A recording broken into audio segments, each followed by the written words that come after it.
Welcome to S6 TV Telugu news బులెటిన్ల ముందుగా headlines. తలరాతలు మార్చే నేత చంద్రబాబు, తలకాయలు తీసే వ్యక్తి జగన్ అన్న మంత్రి నిమ్మల.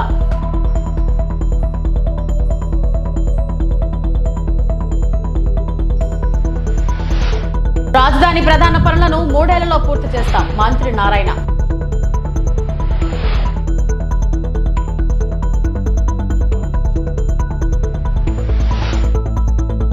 సీట్ దర్యాప్తునకు ఎల్లో మీడియా డైరెక్షన్, మాజీ ఎమ్మెల్యే కేతిరెడ్డి వెంకటరామరెడ్డి ఫైర్.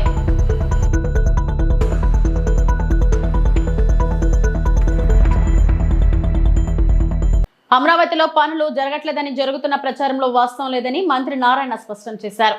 రాజధానిలోని ప్రధాన పనులన్నింటినీ 3 ఏళ్లలో పూర్తి చేస్తామని పునరుద్ఘాటించారు.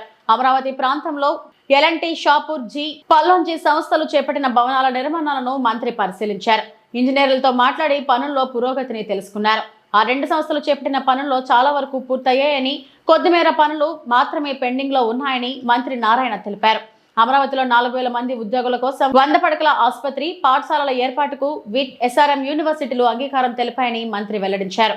అమరావతి క్యాపిటల్ సిటీలో సిఆర్డీ అన్ని విధాలు ఆలోచిస్తుంది. ఏదో బిల్డింగ్లు కట్టేసి వదిలేయటం కాదు, బిల్డింగులతోటే వాళ్ళకి కావాల్సిన వసతులు, క్లబ్ హౌస్ కావచ్చు, వాళ్ళు వస్తువులు కొనుక్కోవాలంటే స్టోర్స్ పెట్టడానికి అకామిడేషన్, సివరేజ్ ప్లాంట్, మళ్ళీ రోడ్లలో నిండుదిరేగిన సివరేజ్ ప్లాంట్లు ట్రీట్ చేసి వదలటానికి రోడ్స్, పార్కులు, వాళ్ళ పిల్లలు చదువుకోవటానికి కూడా ఇబ్బంది లేకుండా SRM విట్ వాళ్ళతో మాట్లాడాం.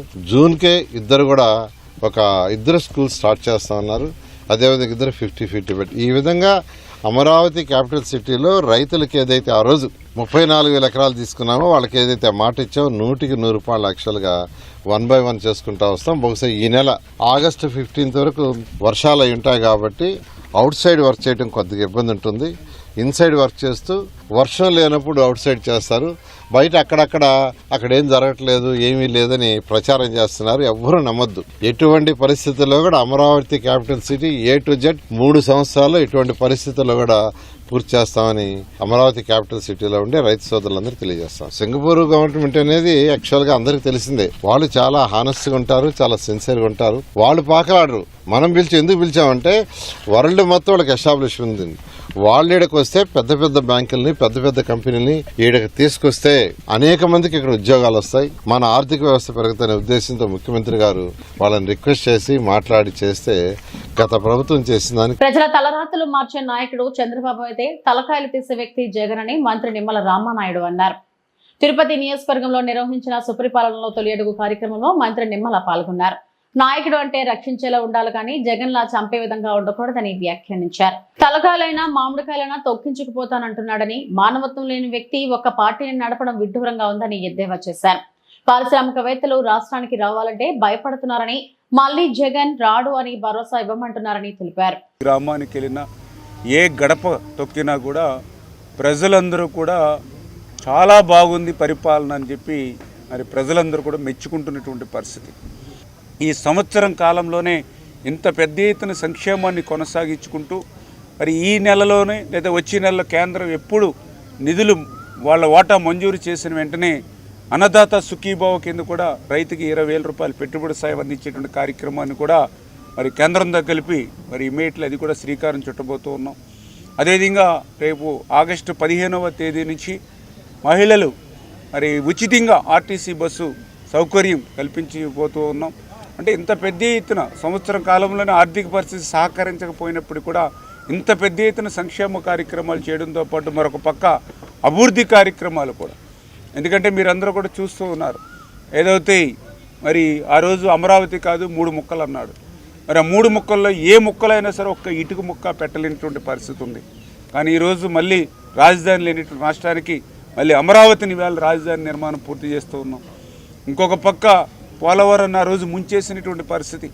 మళ్ళీ ఈరోజు ఆ పోలవరాన్ని 2027 డిసెంబర్ కల్లా పూర్తి చేసే లక్ష్యంతో ఈవేళ పనిచేసి ఇటు రాయలసీమకి అటు ఉత్తరాంధ్రకి కూడా ఆ గోదావరి వరద నీరుని ఈవేళ అందించబోతేటువంటి ప్రక్రియకి ఈవేళ శ్రీకారం చుడుతూ ఉన్నాం.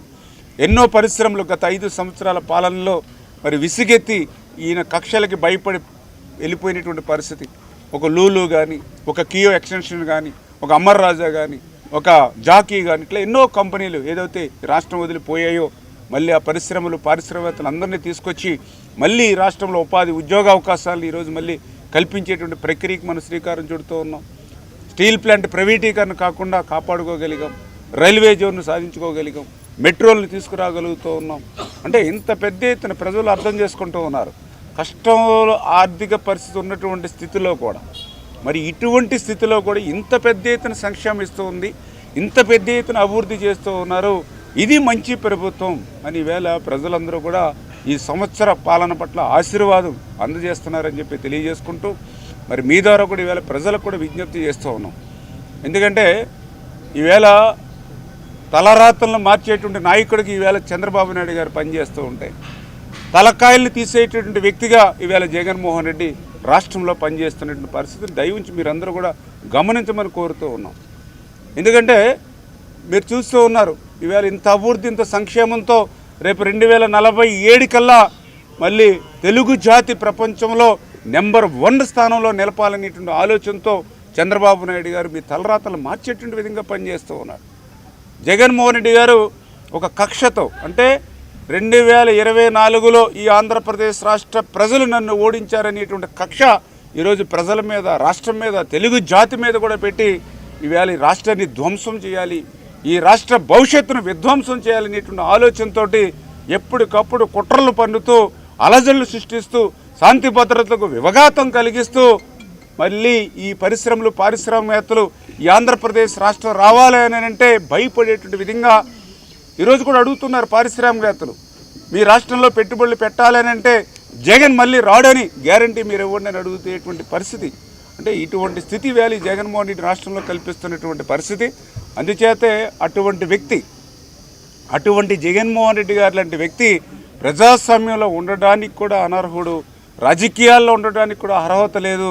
అటువంటి వ్యక్తి అవసరం లేదు ఈ రాష్ట్రానికి అనేటువంటి విషయాన్ని ప్రజలందరూ కూడా గుర్తించమని కోరుతూ ఉన్నాం. ఎందుకంటే ఎవరైనా, ఒక రాజు అయినా, ఒక పాలకుడైనా, ముఖ్యమంత్రి చంద్రబాబు నేతృత్వంలోని కూటమి ప్రభుత్వం లిక్కర్ స్కామ్ దర్యాప్తు పేరుతో ఏర్పాటు చేసిన సిట్ చట్టం ప్రకారం కాకుండా ఎల్లో మీడియా డైరెక్షన్ లో పనిచేస్తుందని మాజీ ఎమ్మెల్యే కేతిరెడ్డి వెంకటరామరెడ్డి మండిపడ్డారు. తాడేపల్లి వైఎస్ఆర్సీపీ కేంద్ర కార్యాలయంలో మీడియాతో మాట్లాడుతూ, నిత్యం ఒక కొత్త కథను అల్లి ఎల్లో మీడియా ప్రచురిస్తుంటే దాన్ని బట్టి సిట్ తన దర్యాప్తును ముందుకు తీసుకెళ్తుందని ఆగ్రహం వ్యక్తం చేశారు. కోర్టుకు సమర్పించని రిమాండ్ రిపోర్టులు కూడా ఎల్లో మీడియాలో ఒకరోజు ముందుగానే ప్రచురితం అవుతున్నాయంటేనే సిట్ ఎలా పనిచేస్తుందో అర్థం చేసుకోవచ్చని అన్నారు. చంద్రబాబుకు భజన చేస్తున్న ఎల్లో మీడియా ఆయన కళ్ళల్లో ఆనందం చూడటం కోసమే ఇలాంటి దుర్మార్గమైన కథనాలను రాసి సిట్ ను నడిపిస్తుందని ధ్వజమెత్తారు. చెప్పి ఈరోజు ఎప్పుడైతే హామీలు అమలు చేయాలనుకున్నప్పుడు వచ్చేకల్లా రాష్ట్రాన్ని అమ్మేయాలా, ఇది అమ్మేయాలా అనేది చెప్తున్నాడు. ఆల్రెడీ ఆంధ్రప్రదేశ్ రాష్ట్రాన్ని చంద్రబాబు నాయుడు, తెలుగుదేశం పార్టీ, కూటమి ప్రభుత్వం ఫార్ సేల్ పెట్టేసింది.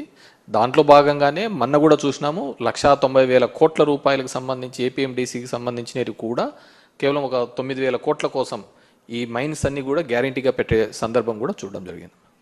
బాగా చూసినారు అంటే ఈ 2 పత్రికలో, ఈనాడు, జ్యోతి పత్రికలో వచ్చే కథనాంశాలు కానీ ఇవన్నీ బాగా చూసినారు అంటే 4 to 9 వరకు కూడా రాజశేఖర రెడ్డి గారు ముఖ్యమంత్రి ఉన్నప్పుడు కూడా తెలుగుదేశం పార్టీ ఎప్పుడే కానీ తన ఏం కావాలని అసెంబ్లీలో కూడా మాట్లాడడానికి ఉండేది కాదు మ్యాటర్. ఏదో ఒక మ్యాటర్ని ఈనాడు పేపర్లో పబ్లిష్ చేసేది, అది తీసుకొని వచ్చి అసెంబ్లీలో గందరగోళం చేసే పరిస్థితి ఆ రోజు మనం చూస్తున్న సందర్భం. ఈరోజు కూడా సేమ్ అదే స్ట్రాటజీనే వాడుతోంది. ఈరోజు సిట్ అనే దర్యాప్తు సంస్థ ఎవరి చేతుల్లో నడుస్తుంది అందరికీ తెలిసినదే. సిట్ రిమాండ్ రిపోర్టు కోర్టుకు సబ్మిట్ చేయదు. సబ్మిట్ చేయకముందే ఆంధ్రజ్యోతి, ఈనాడులలో కథనాలుగా వస్తుంటాయి. అది ఏ విధంగా అవుతుంది? ఒక కాన్ఫిడెన్షియల్ డాక్యుమెంటు, జడ్జి ముందర పెట్టాల్సిన డాక్యుమెంటు, ఇవి కొన్ని పేపర్లు వాళ్ళ అనుకూలమైన పేపర్లకు ఇచ్చేసి దాని మీద వాళ్ళు ఇష్టానుసారం ఒక కథనాలు చేస్తుంటాయి. ఒకసారి ఏమో అవన్నీ ఇచ్చేసినారంట, ఎలక్షన్లలో పనిచేసినారంటారు, 3,500 కోట్లకు 300 కోట్లు పనిచేసినారంట, మిగతా 2,300 కోట్లు ఎక్కడున్నాయి? ఇంతవరకు బ్యాంకులలో ఉన్న డబ్బులను సీజ్ చేశారనే ఒక పద్ధతికే చూపిస్తున్నారు తప్ప ఫలానా చోట ఇంత బల్క్గా డబ్బులు దొరికినాయి అనే పద్ధతిలో ఎక్కడా కానీ చూపించండి. ఒక నెరేటివ్ని బిల్డప్ చేస్తున్నారు. అంటే మొదటి నుంచి కూడా కింద నుంచి పై వరకు ఒకటే లైన్ తీసుకుంటారు, దాన్ని ఎస్టాబ్లిష్ చేయడానికి పదే పదే మాట్లాడుతున్న సందర్భం చూసాను తప్ప ఈ పేపర్లలో వచ్చే కథనాల ఆధారంగానే చేసుకుంటా పోతా అంటే ఇంకెవడే కానీ ఉండలేరు అనమాట. నేను ఇంతకుముందు చెప్తున్న విధంగానే జడ్జి దగ్గర ఉండాల్సిన రిపోర్టు, సిట్ కాన్ఫిడెన్షియల్గా మెయింటైన్ చేయాల్సిన రిపోర్టు ఒక వారం ముందరే ఈ 2 పేపర్లలో ఏ విధంగా వస్తున్నాయి? వీళ్ళు ఎవరైతే దోషిగా చెప్తారో అతనే పేపర్లలో వచ్చే దోషిగా చెప్తారో అదే సిట్ రిపోర్ట్లో వస్తుంది. ఇంకెక్కడుందంటారు దీంట్లో? సో ఈ సిట్కు ఏమాత్రం క్రెడిబిలిటీ లేదు. ఖచ్చితంగా పెట్టే దొంగ కేసులే. మీరు బాగా చూసినారు అంటే ఇప్పుడు ఏవైతే ఉన్నాయో ఈ లిక్కర్కి సంబంధించి, డిస్టిలరీస్కి సంబంధించి ఏ డిస్టిలరీ కూడా జగన్మోహన్ రెడ్డి వైఎస్ఆర్ కాంగ్రెస్ పార్టీ ఉన్నప్పుడు మేము ఎవరు పర్మిషన్ ఇవ్వలేదే. ఆ డిస్టిలరీస్ పర్మిషన్ ఇచ్చినదంతా చంద్రబాబు నాయుడే. మరి సరే డిస్టిలరీస్ నుంచి ఈ విధంగా అవకతవకలు జరిగినాయి, బలవంతంగా ఉన్నారు. సో దీనిలో డిస్టిలరీస్ కూడా భాగస్వాములు అయినప్పుడు వాళ్ళ మీద ఎందుకు కేసులు పెట్టలేదు? ఈ మందు సరఫరా చేసిన ఆల్ ది డిస్టిలరీస్ వీళ్ళ మీద ఎందుకు కేసు పెట్టడం లేదు? సో దీన్ని ఏదో విధంగా ఎస్టాబ్లిష్ చేయాలని కొంతమంది ఆఫీసర్లను బెదిరించి వాళ్ళని అప్రూవల్ అని ఏదేదో కథనాలు చూస్తున్నాం. డెఫినెట్గా చట్టం ముందు ఉండేది, ఆ చట్టానికి అనుకూలంగా చట్టం ముందర నిలబెట్టి ఖచ్చితంగా మేము ఫైట్ చేస్తాము. ఖచ్చితంగా నిర్దోషులుగా ఈ కేసులోంచి అందరూ బయటకు. రాజ్యసభ ఎంపీగా కమల్ హాసన్ ప్రమాణ స్వీకారం. తమిళంలో ప్రమాణ స్వీకారం చేసిన కమల్ హాసన్ డిఎంకే పార్టీ మద్దతుతో రాజ్యసభ ఎంపీగా ఎన్నికైన కమల్ హాసన్ மாநிலங்கள் அவையின் உறுப்பினராக தேர்ந்தெடுக்கப்பட்டிருக்கும் கமல் ஹாசன் எனும் நான் சட்டத்தினால் நிறுவப்பெற்றதான இந்திய அரசியல் சட்டத்தின் மீது உண்மையான பற்றார்வமும் பற்றுறுதியும் கொண்டிருப்பேன் என்றும் இந்தியாவின் இறையாண்மையையும் ஒருமைப்பாட்டையும் உறுதியாக பற்றி நிற்பேன் என்றும் நான் இப்போது ஏற்கவிருக்கும் கடமையினை நேர்மையாக நிறைவேற்றுவேன் என்றும் விழுமிய முறைமையுடன் உறுதி கூறுகிறேன். வணக்கம். కూటమి అధికారంలోకి వచ్చాక రాష్ట్రంలో పెట్టుబడులు, ఉపాధి అవకాశాలు గణనీయంగా పెరుగుతున్నాయని కొత్తపేట ఎమ్మెల్యే బండారు సత్యానందరావు వ్యాఖ్యానించారు. కొత్తపేట మండలం గంటి గ్రామంలో జరిగిన సుపరిపాలనలో తొలి అడుగు కార్యక్రమంలో ఆయన పాల్గొన్నారు. ఇంటింటికి వెళ్లి ప్రభుత్వం నుంచి ప్రజలకు అందుతున్న సంక్షేమ పథకాలను, రాష్ట్రంలో జరుగుతున్న అభివృద్ధి కార్యక్రమాలను వివరించారు. పెరిగిన పింఛన్లు, ఏడాదికి 3 ఉచిత గ్యాస్ సిలిండర్లు, తల్లికి వందనం వంటి సంక్షేమ పథకాలతో పాటు రాష్ట్రంలో జరుగుతున్న అభివృద్ధిని సైతం ఎమ్మెల్యే బండారు ప్రజలకు వివరించారు. త్వరలోనే అన్నదాత సుఖీభవ, ఉచిత బస్సు సౌకర్యాలు అమలు కానున్నాయని తెలిపారు. ప్రజలతో మమేకమై వారి సమస్యలను అడిగి తెలుసుకున్నారు. ఆయా సమస్యలు పరిష్కరించాలని అధికారులకు సూచించారు. ఇంట్లో ఎవరికైనా వస్తున్నాయా? పెన్షన్ అందుతుందండి? మీకు వస్తుందా? 4000 రూపాయలు ఇస్తున్నారండి. ఓకే. దీపం పథకం 2 గ్యాస్ సిలిండర్లు పడ్డాయమ్మా. మరి పిల్లలు ఎవరైనా చదువుకున్న వాళ్ళు ఉన్నారా? మనవలదేనే? సరే అమ్మా, అయితే జరగాల్సి కూడా చేస్తారు. ఒకసారి చెప్పు. చెవులా చూపించావా? అమ్మా మరి ఏం చేయాలని చెప్పారు? సాధారణలోనా? పెన్షన్ కి అడుగుదామనా లేకపోతే ఏంటి వైద్యానికి అడుగుదామనా? పెన్షన్ గా బుక్ చేయించి స్లాట్ పెట్టించి వెళ్ళే ముందు నాకు చెప్పండి, చెప్తాం వాళ్ళకి పెన్షన్ వచ్చి రికమెండ్ చేయమని. సరే అమ్మ తల్లి. ఇంట్లో ఎవరికైనా వస్తున్నాయా? పెన్షన్ అందుతుందండి? మీకు వస్తుందా? 4000 రూపాయలు ఇస్తున్నారండి. ఓకే. దీపం పథకం 2 గ్యాస్ సిలిండర్లు పడ్డాయమ్మా. మరి పిల్లలు ఎవరైనా చదువుకున్న వాళ్ళు ఉన్నారా? మనవలదేనే? సరే అమ్మా, అయితే జరగాల్సి కూడా చేస్తారు. ఒకసారి చెప్పు. చెవులా చూపించావా? అమ్మా మరి ఏం చేయాలని చెప్పారు? సాధారణలోనా? పెన్షన్ కి అడుగుదామనా లేకపోతే ఏంటి వైద్యానికి అడుగుదామనా? పెన్షన్ గా బుక్ చేయించి స్లాట్ పెట్టించి వెళ్ళే ముందు నాకు చెప్పండి, చెప్తాం వాళ్ళకి పెన్షన్ వచ్చి రికమెండ్ చేయమని. సరే అమ్మ తల్లి. ఎన్టీఆర్ జిల్లా జగ్గైపేటలో న్యాయవాదుల ధర్నా. న్యాయవాదుల ప్రొటెక్షన్ యాక్ట్ ను తక్షణమే అమలు చేయాలని, జూనియర్ న్యాయవాదులకు నెలకు 10,000 రూపాయల స్టైఫండ్ ఇవ్వాలని, న్యాయవాదుల డెత్ బెనిఫిట్స్ 10 లక్షలు పెంచాలని డిమాండ్స్ తో సీనియర్ న్యాయవాది ఈవి జగన్నాథరావు ఆధ్వర్యంలో న్యాయవాదులు నిరసన కార్యక్రమం చేపట్టారు. ఈ సందర్భంగా న్యాయవాదులు మాట్లాడుతూ సహేతుక డిమాండ్లను తక్షణం అమలు చేయాలని డిమాండ్ చేశారు. ఈ కార్యక్రమంలో ఈవి జగన్నాథరావు, బద్దుల వెంకటరామయ్య, పసుపులేటి సత్య శ్రీనివాసరావు, దామల సంతోష్, ఎం కృష్ణయ్య, గోనెల వెంకటేశ్వర్లు, శ్రీనివాస్ గౌడ్, గురువులు రాజవ్, రావూరు ప్రసాద్, శేషకుమారి తదితరులు పాల్గొన్నారు. రాష్ట్ర శాఖ పిలుపు మేరకు ఈరోజు ఐఏఎల్ తరఫున న్యాయవాదులకు కావాల్సిన డిమాండ్ల మీద మేము ఉద్యమం చేపట్టడం జరిగింది. దీనికి మొదటిగా అడ్వకేట్ ప్రొటెక్షన్ యాక్ట్ రావాలని, అలాగే ప్రతి కోర్టులో కూడా సరైన ఆఫీసర్లని ఇంతవరకు చాలామంది ఖాళీలు ఉన్నాయి పూజించాలని, అలాగే మహిళా న్యాయవాదులకి సపరేటు డైనింగ్, సపరేటు ఫెసిలిటీస్ ప్రతి కోర్టులను కల్పించాలని, తదితర న్యాయవాది కోరికలపై మేమందరం కూడా ఈరోజు ఈ పిలుపుని IIL పిలుపు మేరకు ఈ విధంగా మేము స్పందించడం జరిగింది. కావున రాష్ట్ర ప్రభుత్వం వెంటనే ఈ న్యాయవాదుల న్యాయమైన కోరికలను తీర్చడానికి అనుమతించి తీర్చవలసిందిగా. డాక్టర్ బిఆర్ అంబేద్కర్ కోనసీమ జిల్లా కొత్తపేట నియోజకవర్గం ఆత్రేయపురం మండలం వాడపల్లి గ్రామంలో కోనసీమ తిరుమల వాడపల్లి వెంకటేశ్వర స్వామికి భక్తులు హుండీల సమర్పించిన కానుకల నుంచి భారీ ఆదాయం లభించింది. 28 రోజులకు గాను 1,52,91,193 రూపాయల ఆదాయం వచ్చినట్టు డిప్యూటీ కమిషనర్ కార్యనిర్వాహక అధికారి నల్లం సూర్యచక్రధర్రావు వెల్లడించారు. నగదు రూపంలో 12,67,800 రూపాయలు, అన్నప్రసాదం హుండీల నుంచి 26,12,993 రూపాయలు లభించాయి. అలాగే భక్తులు సమర్పించిన కానుకలో 47 గ్రాముల బంగారం, 1 కేజీ 600 గ్రాముల వెండి లభించాయి. Malaysia, USA, Kuwait, Saudi Arabia, Qatar, Nepal దేశాలకు సంబంధించి 24 విదేశీ కరెన్సీ నోట్లు లభించాయి. ఈ మొత్తం కార్యక్రమానికి పర్యవేక్షణ అధికారిగా మందపల్లి శ్రీ మందేశ్వర స్వామివారి ఆలయం assistant commissioner D Suresh Babu వ్యవహరించారు. ఓం నమో వెంకటేశాయ నమః. ఆత్రేయపురం మండలం వాడపల్లి గ్రామంలో చేస్తున్న శ్రీ వెంకటేశ్వర స్వామి దేవస్థానంలో ఈ రోజున 28 రోజులకు గాను హుండీలు తెరవగా 1,52,91,193 రూపాయలు ఆదాయంగా రావడం జరిగింది. అలాగే 47 గ్రాముల బంగారం, 1 కేజీ 600 గ్రాముల వెండి మరియు 24 విదేశీ కరెన్సీ నోట్లు వచ్చినాయి. ఈ యొక్క కార్యక్రమంలో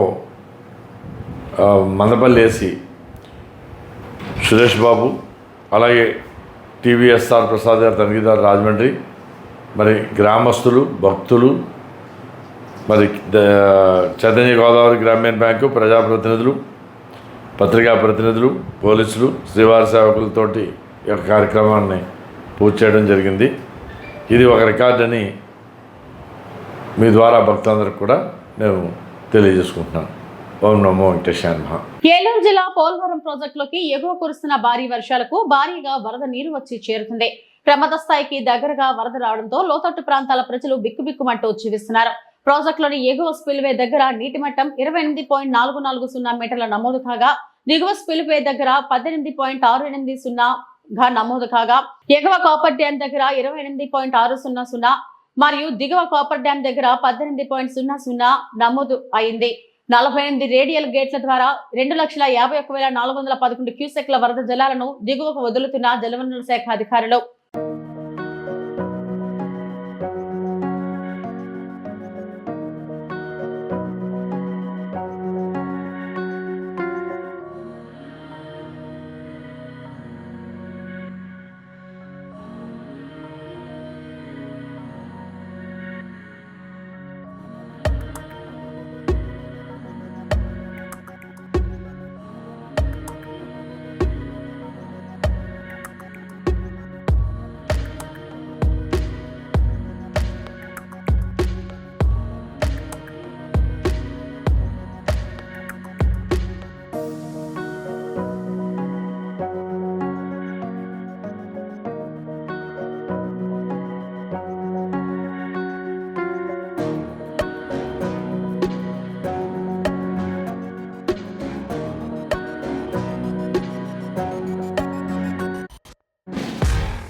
ఏలూరు జిల్లా జంగారెడ్డిగూడ మున్సిపల్ కార్యాలయంలో తెల్లవారుజామున షార్ట్ సర్క్యూట్ కారణంగా అగ్ని ప్రమాదం జరిగింది. మున్సిపల్ కమిషనర్ రూమ్ లో సంభవించిన ప్రమాదంలో AC, computer, laptop, tables, chairs కాలిపోయాయి. ఈ ప్రమాదంలో ఎలాంటి ముఖ్యమైన ఫైల్స్ కాలిపోలేదని, రికార్డులు, ఫైల్స్ అన్ని భద్రంగా ఉన్నాయని మున్సిపల్ కమిషనర్ కేవి రమణ అన్నారు.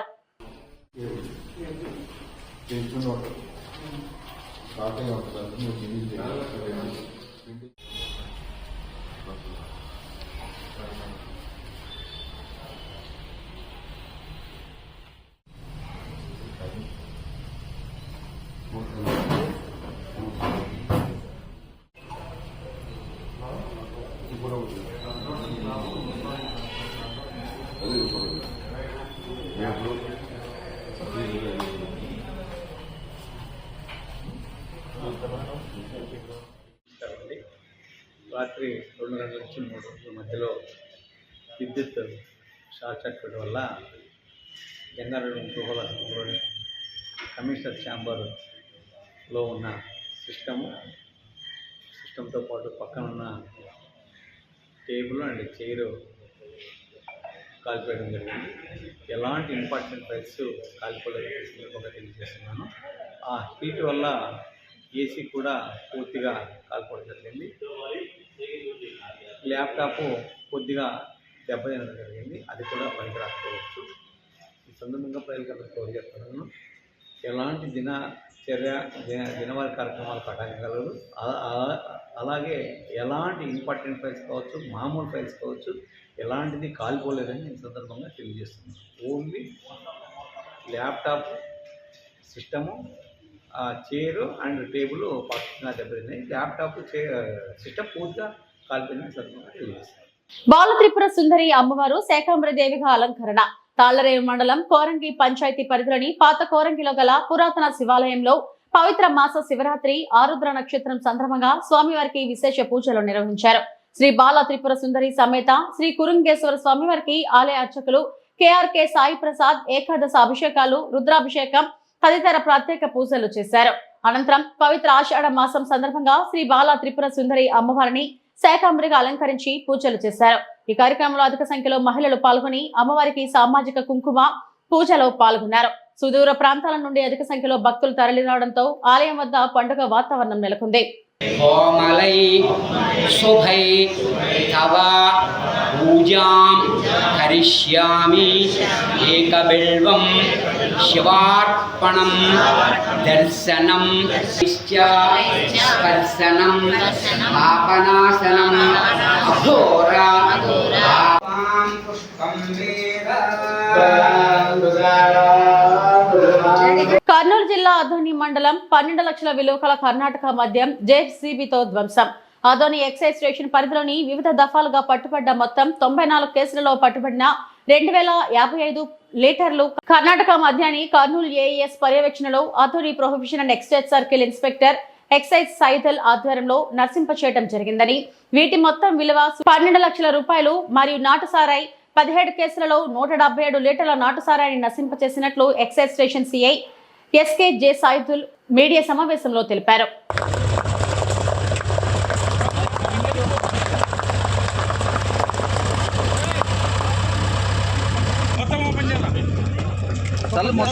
Kurnool prohibition and excise assistant excise superintendent Shri Ramakrishna Reddy sir ఆధ్వర్యంలో గతంలో ప్రాపర్టీ డిస్ట్రక్షన్ ఆర్డర్ గౌరవనీయులైన డీసీ గారు ఇచ్చినటువంటి వాటి మేరకు వివిధ కేసులు కర్ణాటక లిక్కర్కి సంబంధించి 94 కేసులు, తర్వాత ఐడికి సంబంధించి 17 కేసులు 177 లీటర్లు, ఇది వచ్చేసి 2055 లీటర్లు, సుమారు ఇటు వర్త్ 12 లక్షలు ఉంటుంది.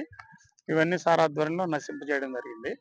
కర్ణాటక నుంచి మమ్మల్ని వివిధ కేసుల్లో గతంలో 2025 నుంచి, తర్వాత అంతకుముందు పట్టిన కేసుల్లో ఆఫ్టర్ కంప్లీషన్ ఆఫ్ ఆల్ ఏదైతే ఉంటుందో ఆర్డర్స్ దాని ప్రొసీజర్ అమలు చేసుకొని ఈ రోజు డిస్ట్రక్షన్ లో సార్ ఆధ్వర్యంలో నశించిన చేసిన తర్వాత ఫర్దర్గా మనము ఛార్జ్ షీట్లు అన్ని ప్రిపేర్ చేసి కోర్టులో ఫైల్ చేయడం జరుగుతుంది. ఫర్దర్గా కేసులు ముందుకు జరుగుతాయి. ప్రాపర్టీస్ ఎప్పుడు కూడా మాకు దొరికినప్పుడు దాన్ని మేము కస్టడీ రూమ్లో దాంట్లో ప్రాపర్టీ రూమ్లో భద్రంగా పెట్టుకొని తర్వాత కెమికల్ రిపోర్ట్స్ తెచ్చుకున్న తర్వాత ఎఫ్ఎస్ఎల్ నుంచి తర్వాత డీసీ గారి ఆర్డర్స్ వచ్చిన తర్వాత ఏఎస్ గారి ఆధ్వర్యంలో వివిధ కేసులు ఈ విధంగా చేసుకుంటూ కేసులను ఎప్పుడప్పుడు డిస్పోజ్ చేయడానికి ఇది ఒక సిస్టమ్ ఇలా ఉంటుందన్నమాట. మనం ఎంత తొందరగా స్పీడప్ చేస్తే కేసులు డిస్పోజ్ అవుతాయి, కోర్టులో కూడా పెండెన్సీ లేకుండా ఉంటుంది. ఛార్జ్ షీట్ ఫైల్ చేస్తాం, అవి పెండింగ్ ఇన్వెస్టిగేషన్ నుంచి పెండింగ్ ట్రయల్లోకి వెళ్తాయి. ఈరోజు మొత్తం ఈ కేసులు సారథ్యంలో చేయడం జరిగింది. Thank you. Prohibition excise inspector SHO Adoni SK Syed. Deputy commissioner గారి ఆదేశాల మేరకు వివిధ కేసుల్లో పట్టుబడిన కర్ణాటక మద్యము అదేవిధంగా నాటు సారాయిలను ఈరోజు ఇక్కడ ధ్వంసం చేయడం జరిగింది. కర్ణాటక మద్యానికి సంబంధించి మొత్తం 94 కేసులలో పట్టుబడిన 2055 లీటర్ల మద్యం, దాని విలువ సుమారు 12 లక్షల రూపాయలు, దాన్ని ఇక్కడ నాశనం చేశాము. అదేవిధంగా నాటు సారాయికి సంబంధించి 17 కేసులలో 177 లీటర్ల నాటు సారాయిని ఇక్కడ పారవేయడం జరిగింది. వీటిలో కొన్ని బీర్లు కూడా ఉన్నాయి. Okay, Ramakrishna Reddy. Assistant provision excise superintendent AES. ఇవి ఇప్పటివరకు నా బులెటిన్ అప్డేట్స్. నమస్తే.